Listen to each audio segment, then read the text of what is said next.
Good afternoon. You are watching Rappler. 10 years ago, on July 12, an arbitral tribunal constituted under Article 7 of the UN Convention on the Law of the Sea found that China's so-called historical claim, tawag nila dito yung 9-10- line over the South China Sea, was invalid, and that the Philippines' 200 nautical mile exclusive economic zone in the South China Sea, it's part of an area that Manila calls the West Philippine Sea, was in fact intact. That's only two of the findings in the landmark 2016 Arbitral Award, the result of the Philippines taking the superpower China to court back in 2013. Ang dami nang nangyari between the award and today. When it was announced in 2016, the administration of then-President Rodrigo Duterte put it aside in hopes of a good relationship with China. Under President Ferdinand Marcos Jr., the Philippines has since articulated over and over again that the 2016 Arbitral Award is among the foundations of its maritime policy, also to include its foreign policy. In most of its engagements with partners, potential partners, any engagements abroad, the Arbitral Award is mentioned alongside UNCLOS itself when Manila speaks of the importance of upholding international law. Hi, my name is Bea Cupin. It's been 10 years. Ano nga ba ang napala ng Pilipinas sa landmark win na ito? Joining us today to talk about the Arbitral Award, the continued significance of the award, how the Philippines should and can further ensure its implementation, we welcome again, this time, retired na po siya, but still performing almost bigger function, in fact, in the AFP. We have Rear Admiral Vincent Trinidad, retired this time. He's the AFP spokesperson on the West Philippine Sea. Sir, welcome back to Rappler. Thank you, Bea. Thank you. At sa mga taga-subaybay mo, yeah. Good afternoon to everyone. And thank you for not terminating your duty. So it's a patriotic call. Yeah. And they extended my function as the spokesperson for the West Philippine Sea in my capacity as a reservist. Yeah. So I welcome that role. And this time we speak on behalf of the entire AFP. In relation to the West Philippine Sea. So sir, siguro to begin with, what makes the Arbitral Award so significant for the Navy and the AFP? For the country, for that matter. Yeah. And for the world. We now have a legal landmark. Yeah. Legal jurisprudence that will go down the annals of history. Yeah. People will look back to July 12, 2016. Yeah. This was the day that we got the ruling from the Arbitral Tribunal that invalidated the 9- line. It strengthened our stand. It leveled the playing field. A small country going up against the Chinese Communist Party. Right. Yun ang pinaka-importante doon. I mean, and I think the media doesn't report about this enough. It's not just the Philippines that has benefited from this landmark ruling. A lot of countries, claimants, including the claimants in the South, are co-claimants in the South China Sea, and non-claimants have been citing the award quietly. Funnily enough, even countries na hindi pa explicit yung support sa Arbitral Award for many reasons. But, I mean, just to illustrate how important it is in the context of international law. Everything we fight for, every pushback that we do is anchored on international law, specifically the 2016 ruling of the Arbitral Tribunal. It has become the reason why the international community has converged into this part of the globe. Yeah. Sinusuporta natin ng iba't ibang bansa. Yeah. Because the Philippines, a peace-loving country, maliit lang na bansa, stood up against a superpower. Yeah. Not China, but the regime that holds power in that good country called China. Right. And because of that, other countries have been encouraged to take a stand. And we could see that everything has changed. The political, the military, the diplomatic landscape has changed in this part of the globe because of that ruling and because of our stand. Defense diplomacy is at an all-time high. Right. We have Japan, of course, the US is there, Japan, Australia, New Zealand, Canada, the European powers have all enhanced defense relations with the Philippines. Our exercises from unilateral to bilateral to multilateral, multi-domain, modernization. Abukuma class, approved 5 ships will be coming in. So the landscape has changed and the Philippines is at the forefront of everything. Right. Right. I want to talk about modernization later. Pero sir, siguro yung kailangan natin pag-usapan, nitong umaga lang to lumabas na balita na apparently, recently, Chinese academics had a conference and based on their imaginations or their research, they would say perhaps, they concluded na ang Batanes ay parte ng Taiwan. Therefore, because the stand of the Chinese Communist Party, the ruling party in China, is that Taiwan is part of China. Therefore, Batanes is part of Taiwan, is part of China. Therefore, parte ng China. What do we make of this? This is not new exactly, right? Meron na silang mga ganong... It's the template of how the Chinese Communist Party would operate. Pauunahan ka muna ng third party na non-government ng track to effort. Yeah, because we have to clarify that so far, Hindi ito government stand. hindi ito party ito stand. inaangkin. Hindi ito inaangkin ng party, hindi ito inaangkin ng state. Yes. But that's how they operate. Napapalabas muna ng fake news. And then hayaan nila doon. And then after some time, somebody will revive it. What does that do ba, sir? Yung sinasabi mo ngang una, kumbaga meron muna silang ipapadala na that's what you're saying, di ba? May papadala muna, not necessarily part of the party, not necessarily part of the state. What It is breaking the ice. It is showing their intent. It's not new. Right. Years ago, the Philippine Navy has already said, from Mischief Reef, they will go up to our 9 features. They will go to Wangyandao, Baho de Masinloc. They will go to Batanes. It's happening right now. Right. Nagpapalabas muna ng paunang kwento. Kung sa local setting, chismis muna yan. If you don't give any pushback to that, next would be a track 1.5, semi-government. Then it will become the official party stand. Right. From our end, if you ask me, I'm not surprised. Soon they will start claiming Saturn, Jupiter, and Pluto. Approach the Chinese Communist Party yan. Take it with a grain of salt. We will do the pushback. But what else is new? I mean, kasi you have to remember, it wasn't too long ago na may nag-float din na this one hindi naman Palawan ay sa kanila. Exactly. Yes, sir. Let's not be surprised. Let them claim Jupiter, Saturn, and Pluto. Right. Diba? Approach nila yan. They will slowly break the ice. Yeah. So what I'm getting also is that siguro some people will be like, nakakatawa naman to, parang joke naman to. But you do not find, the AFP does not find this silly lang. Parang hindi siya dinidismiss na parang, ano lang to. In the days of old, matatawa tayo. And we would dismiss that outrightly. Yes. Today, it is an indicator of their intent. Okay. So there must be strong pushback this early. Right. Case in point, yung ginawa sa Scarborough Shoal, sa Baho de Masinloc. Nagsabi muna sila na nature reserve. Wangyandao belongs to us. 9-dash line. Na-debunk ng Arbitral Tribunal yun. 10th anniversary ngayon. Next, anong next step nila? Nature reserve. Yeah. And then they started putting up yung mga equipment, mga facilities doon. Yung malaking boya na dalawa, hinarangan yung entrance, yung floating structure. Yeah. Very strong pushback on the diplomatic and informational front. Yeah. Tinanggal, ni-remove. Anong sabi nila? We have achieved. They were finished. Yeah. Tapos ang research. And then they say, we have found a new species of corals doon. Yeah, right. Yeah. Then afterwards, anong next nila sinasabi? Etong Batanes na ito.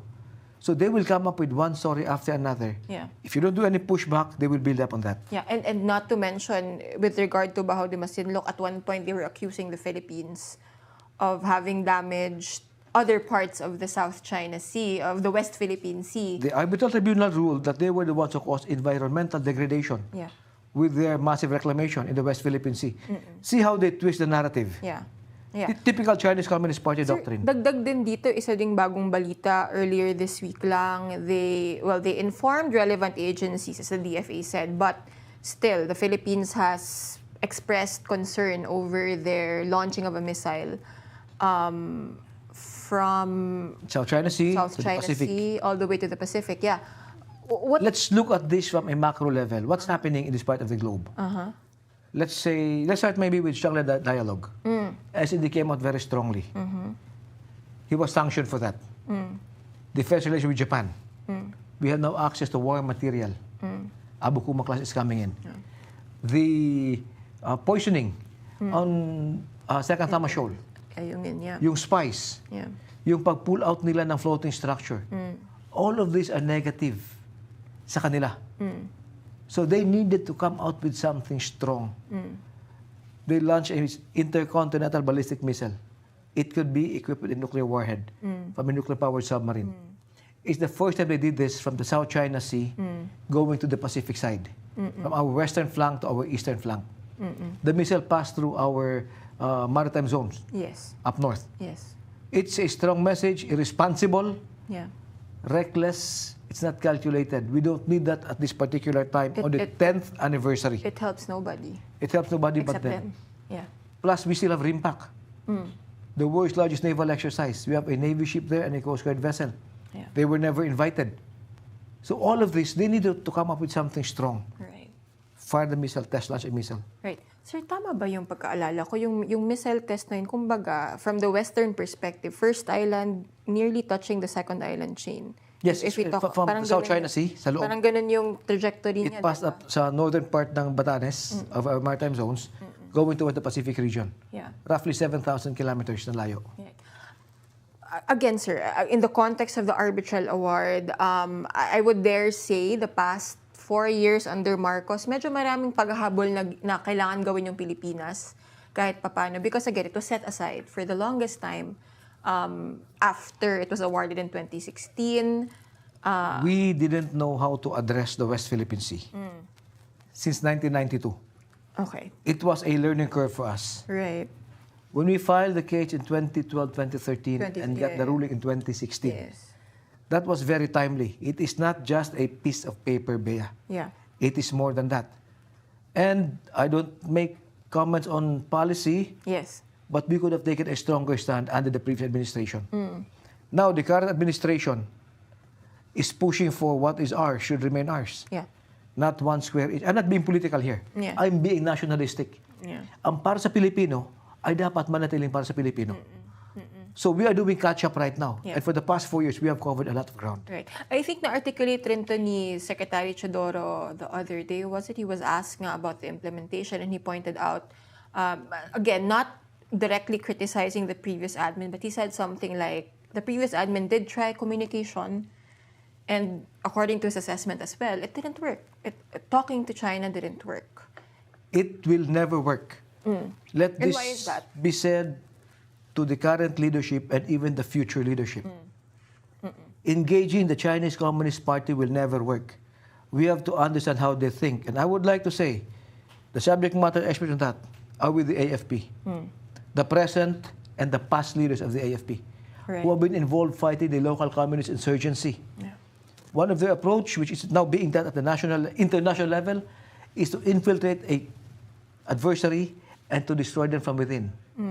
Ginawa sa atin yan ng local Chinese Communist Party, ng local Communist Party of the Philippines. Yeah. It's being done. The Chinese Communist Party is now waging a global insurgency. So we have to understand that. Engaging them in the peace talks is actually part of prolonging the armed struggle in the local scene. Engaging us in dialogue in the international scene is part of pushing their agenda. Yeah. While they engage us, they do the reclamation, they do their ICAD activities. Right. We have to understand that. Right. Not saying that diplomacy should stop. We have to continue engaging all countries. But it doesn't mean that But we should understand you behind. you don't pause everything else because you Yes. want to put diplomacy Yes. first. Yes. And I think a lot of, several diplomats would also probably agree with that notion too. Like you don't, just because you're talking, it doesn't mean you're not going to do anything in the West Philippines, ideally. It is a balance of the appropriate instrument of national power. Dime, or you could use different PETSBAG, PESTEP, any framework. It's a balance. But you have to look at the reality on the ground Yeah. to know which particular instrument of power you would use more. Yeah. Sir, nasabi mo rin naman talaga na hindi siya piece of paper lang as others might dismiss the Arbitral Award. But siguro some Filipinos might look at instances of, again, these blatant harassments at best. At worst, nang babangga sila, nang gumagamit sila ng water cannon. Noong 2024, they had the audacity to go close to the PRP Sierra Madre. Siguro ang tanong ng hindi legal expert or hindi rin taga-Navy or AFP. So, how do we then implement The ruling. the ruling if you have this superpower with a vast naval force, kasi nga, dun sila nagko-concentrate ng pera nila at ng efforts nila. how do you then implement this? When you have someone so stubborn and frankly unafraid perhaps to violate norms and violate rules out in the sea? Before answering that, Bea, I'd like first to answer ano ang ginagawa sa atin ng adversary natin. The Chinese Communist Party through on the maritime domain, PLA Navy, the Coast Guard, the Maritime Militia. On land, United Front Works. Anong ginagawa sa atin? To destroy our will to fight. Yeah. By projecting strength, by using false narratives, misinformation, disinformation, malinformation. ICAT on the maritime zones, United Front Works, using foreign malign influence on land. Yeah. Yun ang ginagawa sa atin. Kung sa ginagawa nila, humina ng loob natin, they achieve their purpose without even firing a single shot. That is a doctrine of the Chinese Communist Party. Right. The acme of skill, according to Sun Tzu, is to win without firing a single shot. How will you do that? By shaping the perception of the adversary. The minds of the Filipino people. Don't bother anymore kasi hindi natin kaya. Matatalo ka naman mahina ka naman And you see that narrative on social media. A lot. Right. Trolls and people, mouthpieces for the Chinese Communist Party and people sympathetic to them.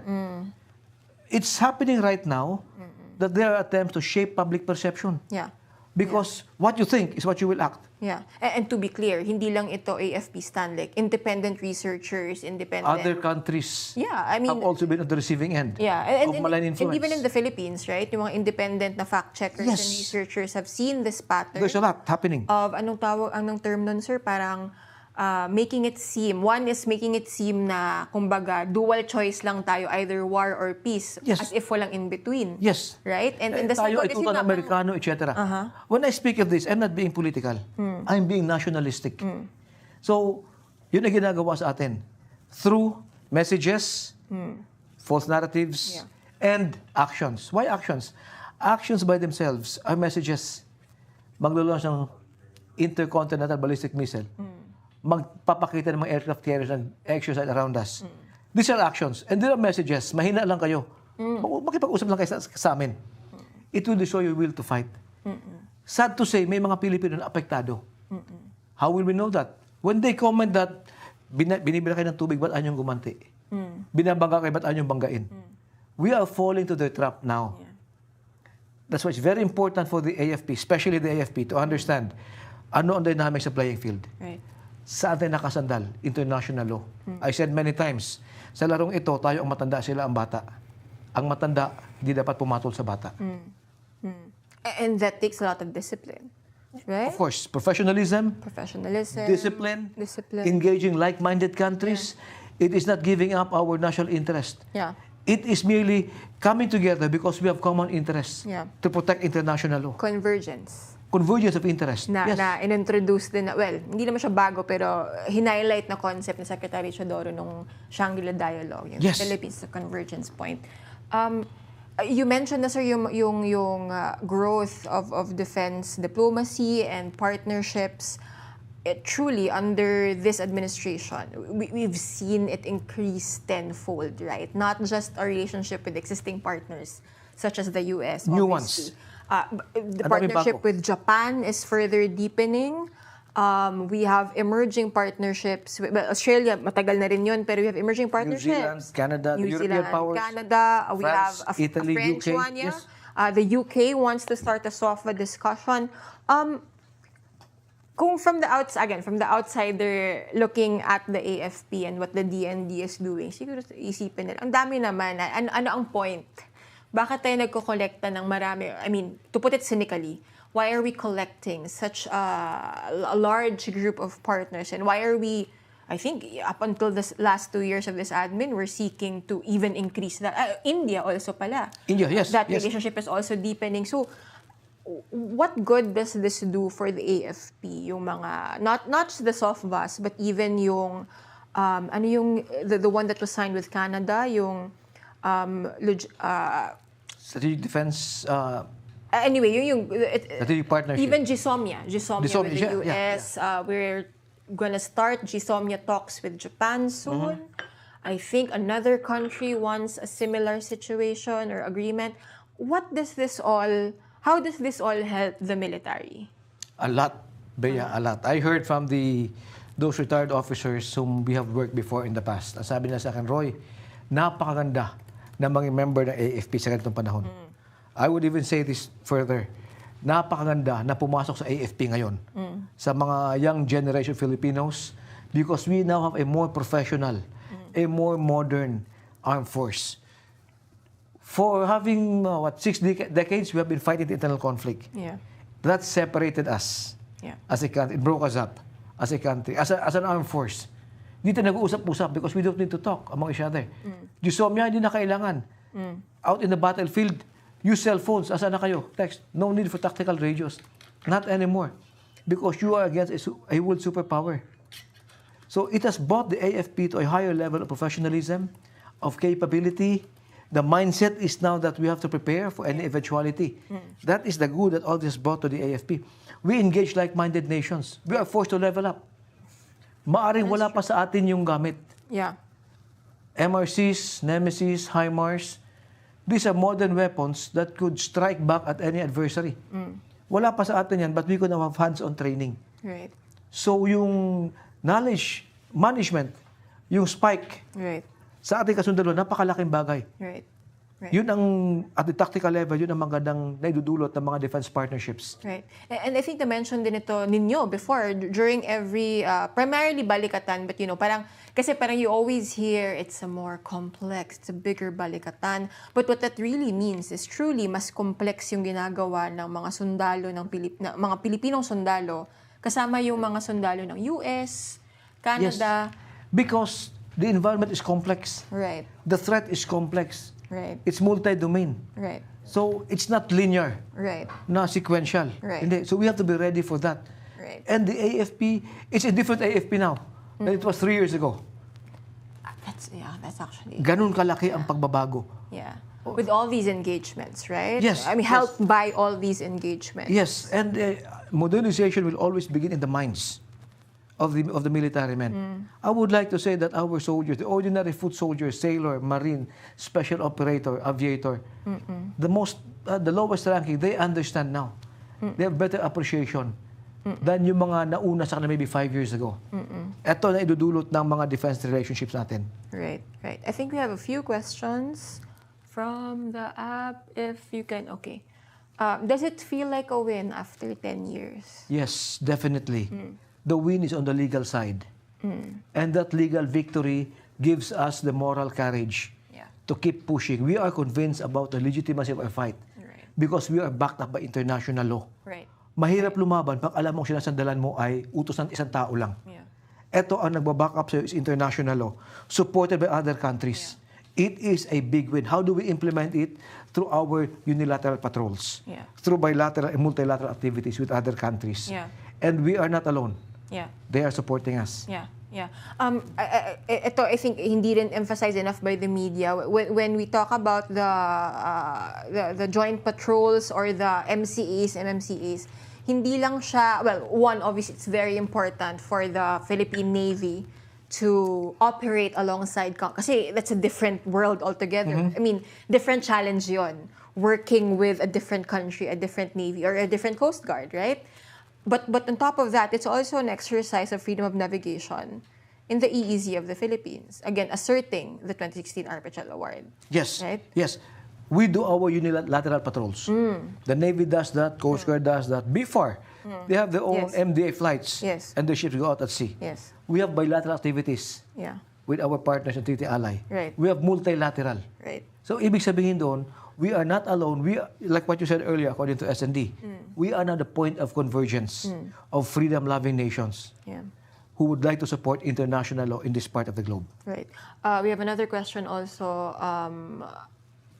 Okay, because we talked a lot about the Navy, the AFP, but perhaps in securing the rights of Filipino fisherfolk in the West Philippine Sea, as you mentioned, sir, yung Baho de Masinloc, according to the award, dapat common fishing area yan ng hindi lang ng Filipino, pero Chinese at Vietnamese din.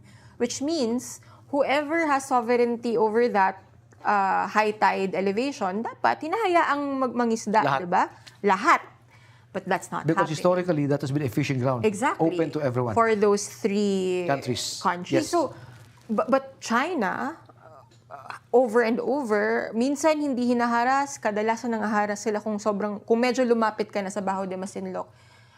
So in Baho de Masinloc and beyond, like what is the Philippines, Navy included, doing again to For the past 10 years. Yeah, to ensure Maybe for the past 4 years, Bea.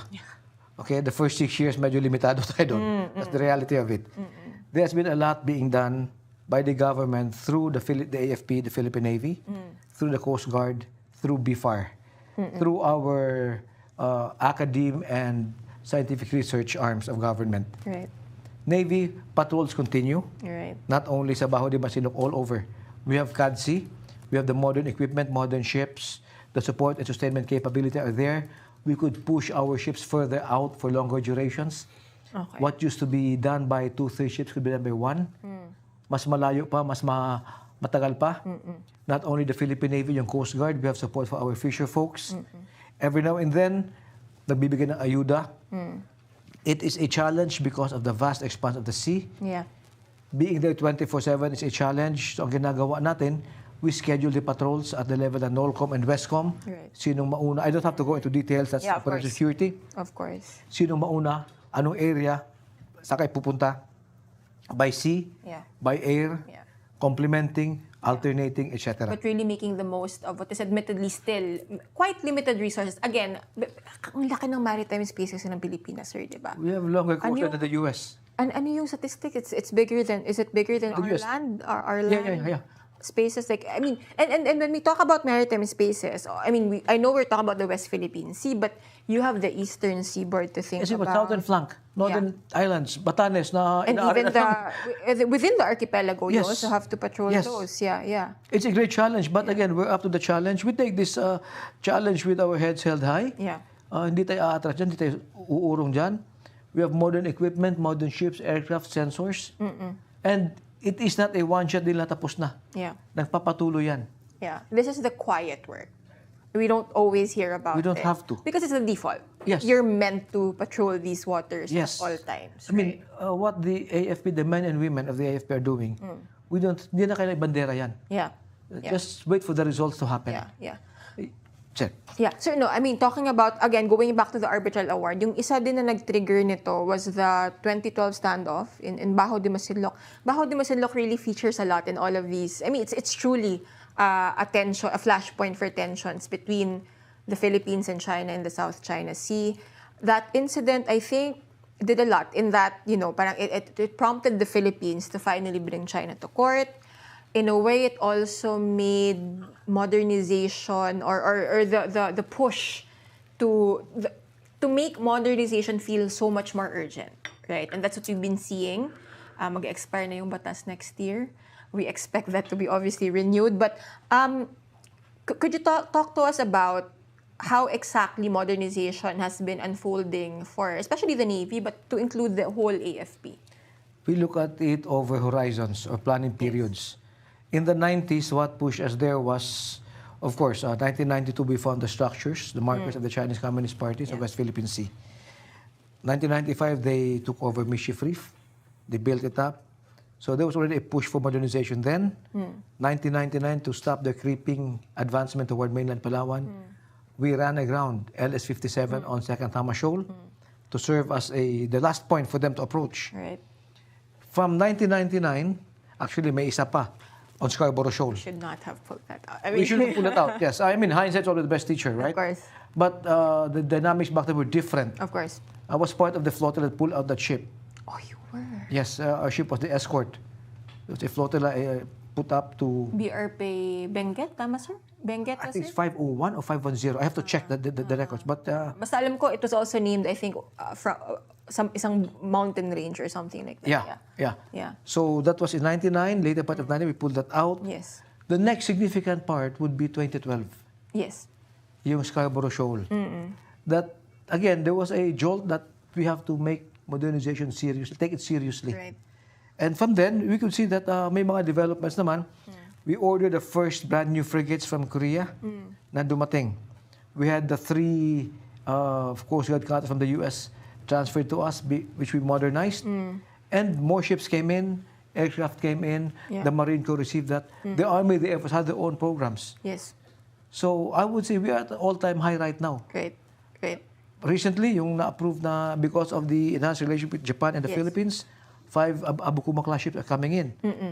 So I would say that modernization is all gears are moving forward. Yeah. Yung sa Canada pala, ang tawag sa agreement ay Mutual Logistic Support Arrangement. So MLSA. it's about the logistical support between the two countries. Very important also considering Very important because Canada is a Pacific nation. It faces the Pacific, so tactics will win battles. Logistics will win wars. exactly. Importante yun. Which is not the sexy part when you talk about, preparations, resilience. It's You not don't the think sexy about- part yeah, because you don't talk- everybody wants to see the kinetic action. Yeah, or door the kickers. shiny assets, right? You think Yeah. about that, but you have to think about, Yung mga door kickers, the people who come in. yeah, The first question is, which door to kick down? right, May right, bala ba siya? May training ba siya? right, So the not so sexy part you mentioned Yeah. is the logistical train exactly. behind the Exactly. foot soldier or the How ship. will you feed your soldiers Yes. while they're out How there? will you support the ships? Yeah, Fuel. Pag may nasira, yeah. that's a bigger question. Yeah. For modernization, sir, I mean, as is always the case, not just in the Philippines, but in any country really that tries to modernize, there are always delays, right?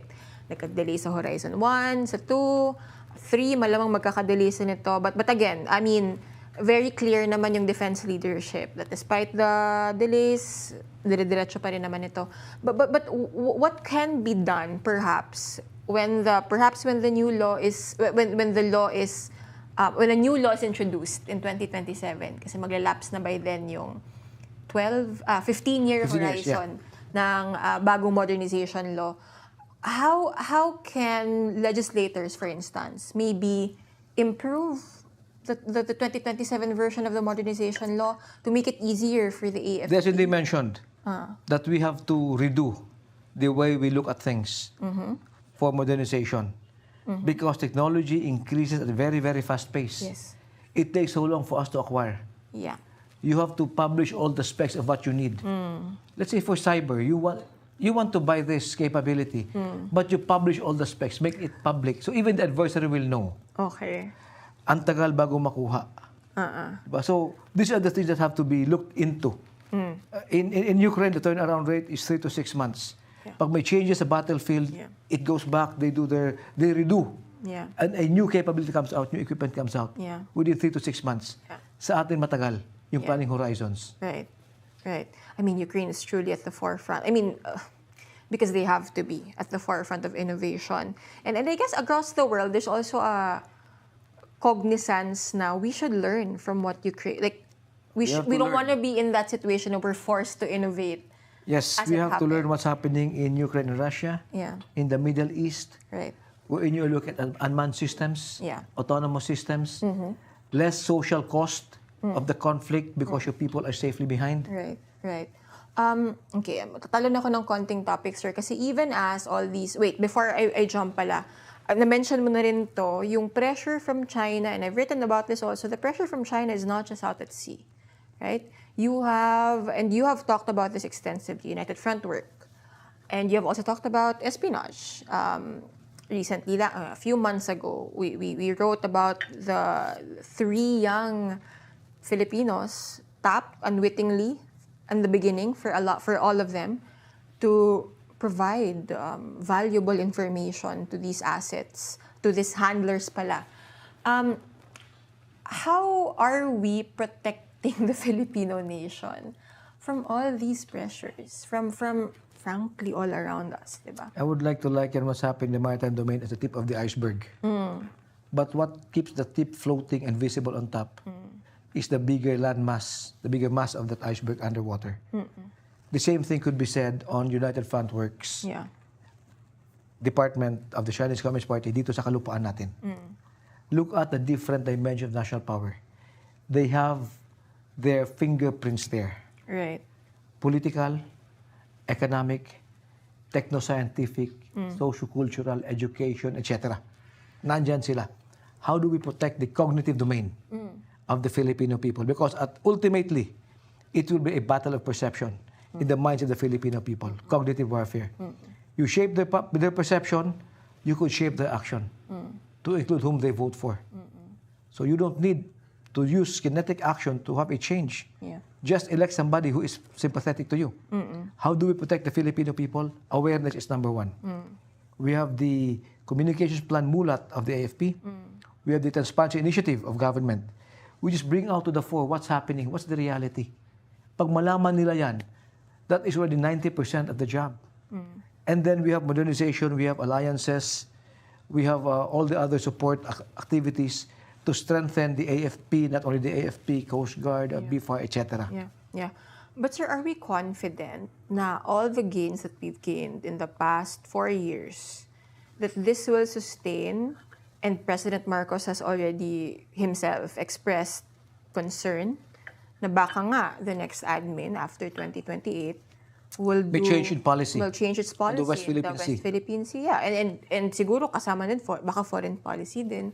How, siguro to begin with, how can the AFP then protect itself, not so much because it wants to align with the current policy forever just because it's Marcos, but at the end of the day, I'm sure what the AFP wants to do is to be able to comply with its constitutional duty, right? Which is to protect the territory, the entitlements of the Philippines. We function based on our mandate to protect the integrity of the territory, our sovereignty, and look after the welfare of our kababayans. We are a professional organization. We take pride in that. That's why, as a sidetrack muna ako, what's happening right now, politically, that's a political exercise, impeachment. We have our own mandate to perform. And while we don't comment on national policy, we will keep performing our mandate. Bakit? Yun ang nakasaad sa Constitution. At yung Constitution comes from the will of the Filipino people. So long as you keep performing your mandate, you could never go wrong.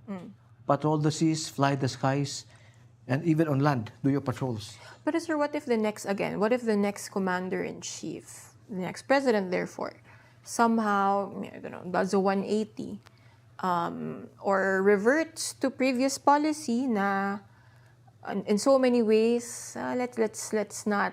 What if the order is or lessen patrols in the South China Sea? I don't want to speculate post 2028. What I could say is that there is a mandate that the AFP has to perform. And we will keep performing our mandate. And we could be assured that the AFP will keep performing its mandate. Bakit? Alam na bawat miyembro ng AFP. That's why I said we are now more professional. Mas open yung ating kasundaluhan. Na ang ginagawa, alam nila, ang ginagawa natin ay sa kapakanan ng taong bayan at ng bansa natin. Huwag natin itigil to. We don't have to be political, but we have to be nationalistic. Right. Again, we talked about this before we went on air. No? Parang obviously, the biggest headlines right now is the impeachment trial of the Vice President. Is this affecting the military at all? Kasi syempre, ang daming discussions. And it's happening the same week of the anniversary of the Arbitral Award, which is, this would have been the headline of the week, probably in a different world. But that's not the reality we're living in. Not only the impeachment, but other political exercises in the past. You have yung mga protest actions and everything, flood control, etc. To the point that there are some sectors of government, some individuals who have been called on the AFP to withdraw support. Tapos na tayo dyan. That's why if you don't notice, whenever they call for withdrawal of support, revoke, etc., whatever, walang kumakagat dyan. Tapos na yan. We take pride in being professionals. Do your thing in the political dimension. Hayaan nyo kami mag-perform ng mandato namin sa AFP as a defense department. Interventionism is not the mandate, obviously. Been there, done that. Didn't do any good. Didn't do any good to the government, to the country. To the country. Only for some interest of some sectors, but not for the country. I mean, because you lived through that, right? You've lived through these upheavals somehow in the current leadership. Kami yung mga nakaabot ng God Save the Queen, EDSA Revolution 86, God Save the Queen 87, December 1 89, yung mga tumultuous years of the 90s, RAM, SFP, YOU, kami nakaabot nun. Etong bagong henerasyon, yung mga up and coming, for them, naabutan nila kami, na kami ang nakaabot. And we are telling them, walang magandang maidudulot dito. Long term for the country. Let's not go back there. Right. And you have literally much bigger problems. We have a bigger problem. Superpower kaharap natin. Intergenerational yung laban. Existential. Sir, okay, I want to pick up on that intergenerational concept kasi may mga narinig na rin ako na we have to realize again, this West Philippine Sea issue, the South China Sea issue, will not be resolved in this admin. It won't. It will probably not be resolved in the next admin. In our lifetime, it won't. Probably, right? Yeah. That's the analysis right now. So this is again an intergenerational issue, multi-generational issue for Filipinos. So siguro ang hope is the foundation, well, every generation therefore puts... I'll cut you there, Bea. Yeah. The hope is, wala na slide back.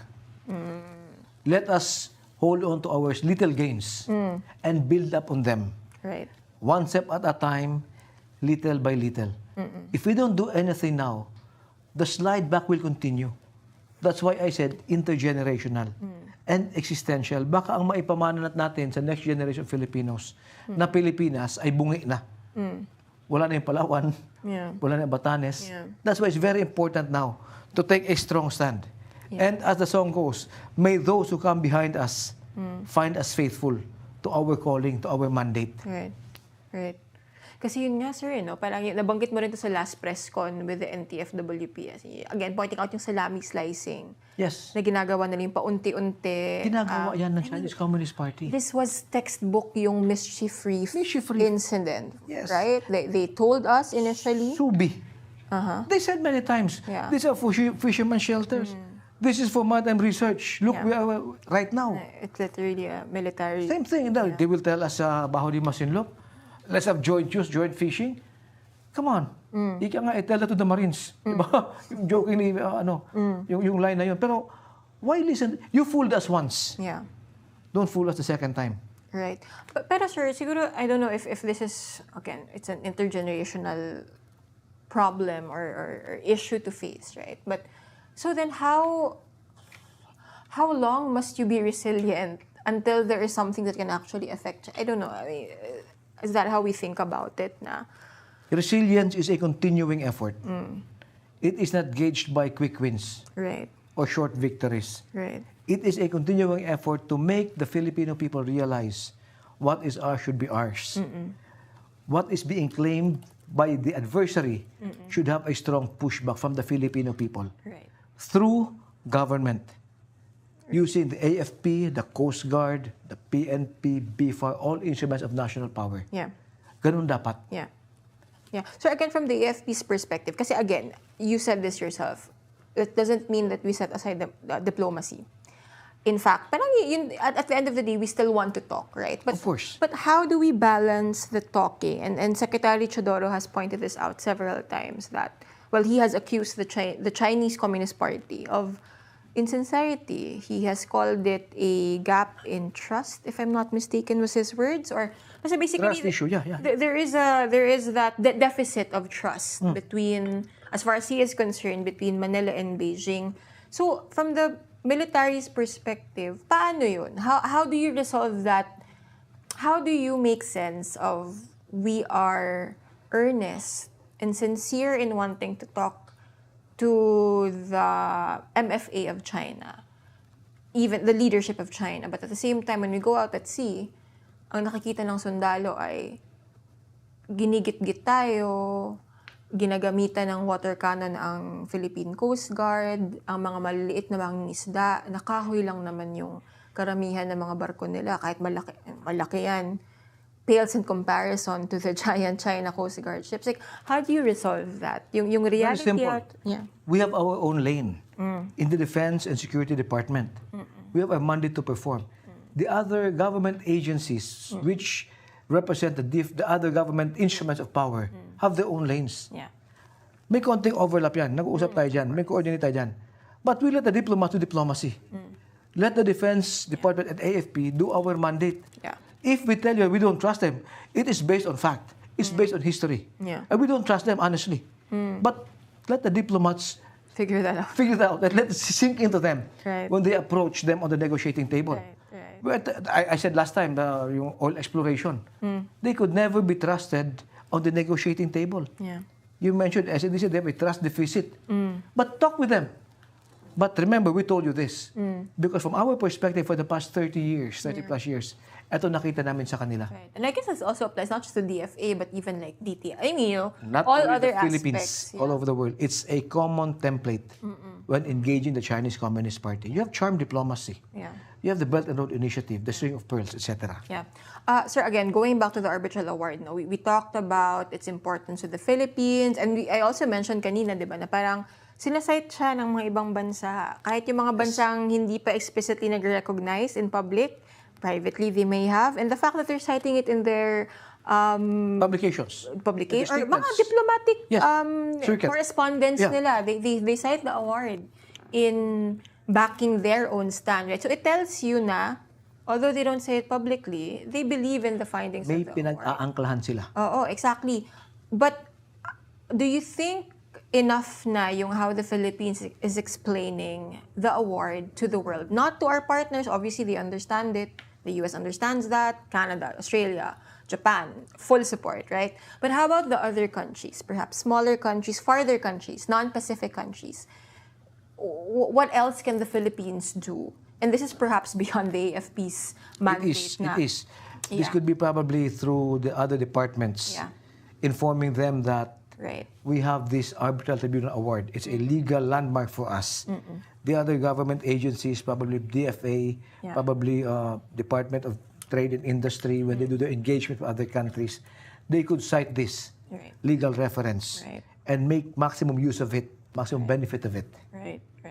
So it's also a matter of communication. Because sometimes I can't help but feel perhaps to some corners of the world, they might not fully understand the impact of this award and why we do what we do in the West Philippines. Yes, in fact, not even only government agencies, but even individuals.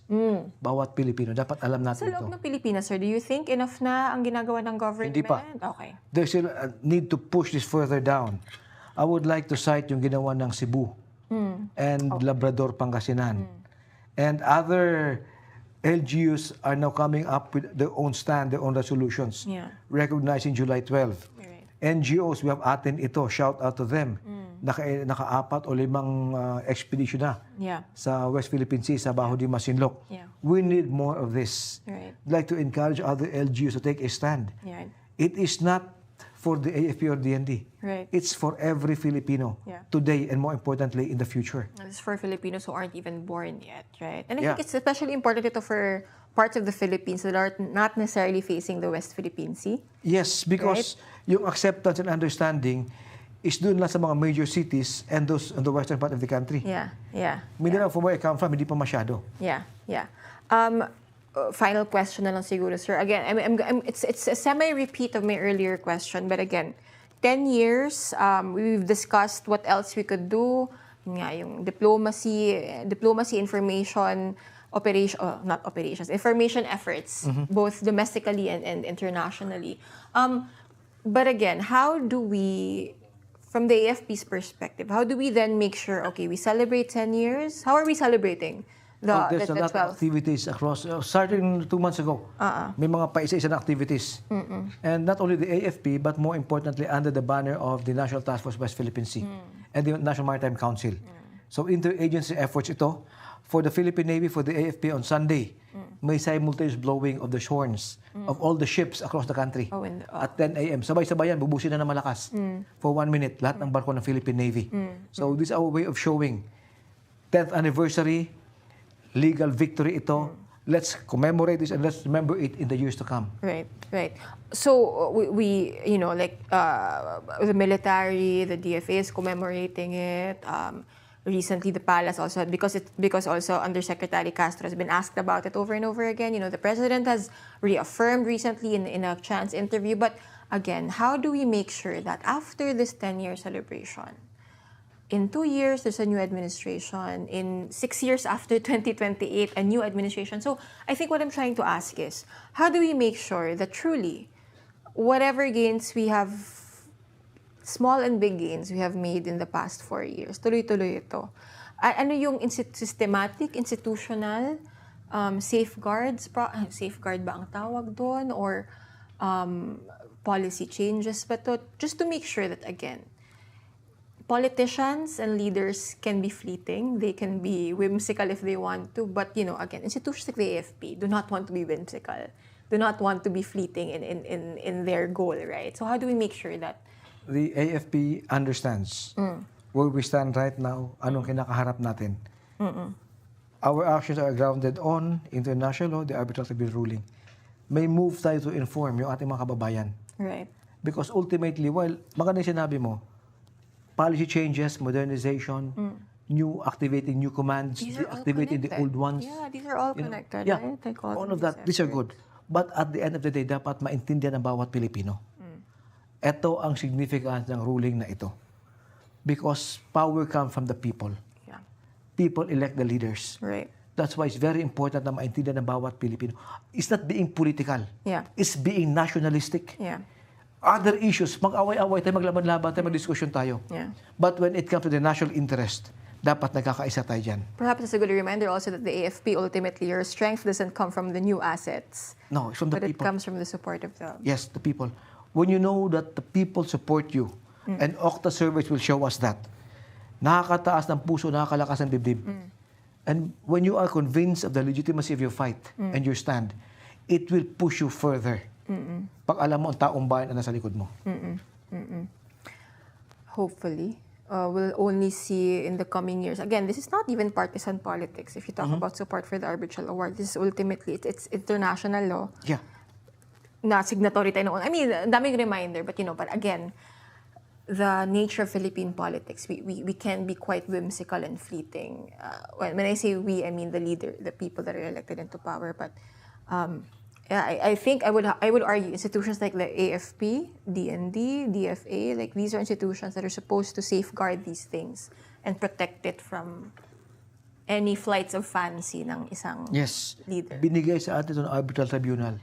Hawak na natin. Correct. Alagaan natin para maipamana natin sa next generation of Filipinos. Yeah, that's the perfect note, I think, to end this discussion. Thank you again for your time, and thank you for your extended service. Si AFP is still a spokesperson for the West Philippine Sea. Thank you for watching. Kung may mga pahabol kayong tanong, if you're watching this after it goes live, kung may pahabol kayong tanong, you can still leave it in the chat. Wala na si Sir, pero I'll try to answer your question. Send it to me, or I can text him and he can send the answer. Again, on July 12, the Philippines will be celebrating, commemorating, marking the 10th anniversary of the Arbitral Award. I'd like to think it's not just a celebration. I think it's also a challenge, no? Not just for the military, not just for the administration, not just for the DFA, not just for the media, but for every Filipino, I would think. To one, di ko naman sinasabing basahin niyo yung buong award, pero at least intindihin natin kung anong implications nito. And connected to that, how that informs why the Philippines does what it does in the West Philippine Sea. My name is Beko Pen. Thank you for watching Rappler. Goodbye.